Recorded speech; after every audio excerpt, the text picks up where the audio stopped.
Hello guys, welcome back my YouTube channel. આજે આપણે બનાવીશું પનીર ભુરજીની સબ્જી.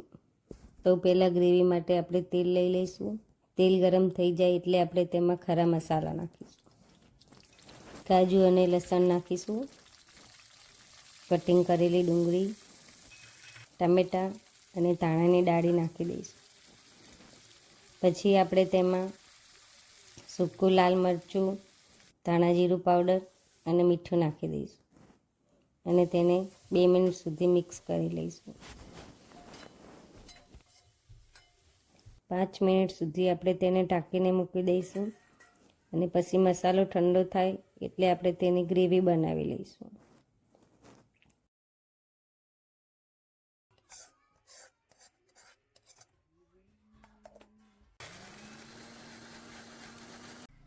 ગ્રેવી થઈ જાય પછી આપણે તેના વઘાર માટે 1 વાટકી તેલ લઈશું. તેમાં ખરા મસાલા નાખીશું, આદુ લસણની પેસ્ટ, કટિંગ કરેલી ડુંગળી, ટામેટું અને કેપ્સિકમ બધું જ આપણે સરસ મિક્સ કરી લઈશું. 2 મિનિટ સુધી આપણે તેને સાંતળી લઈશું.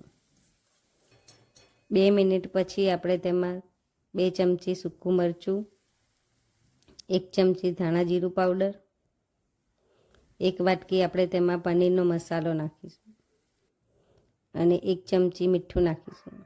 બધું જ સરસ મિક્સ કરી લઈશું. 2 મિનિટ સુધી મિક્સ કરીશું જેથી તેની કચાશ જતી રહે. પછી આપણે તેમાં બનાવેલી ગ્રેવી મિક્સ કરી દઈશું અને અડધી વાટકી પાણી નાખીશું. બધું જ આપણે 2 થી 5 મિનિટ સુધી મિક્સ કરતા રહીશું.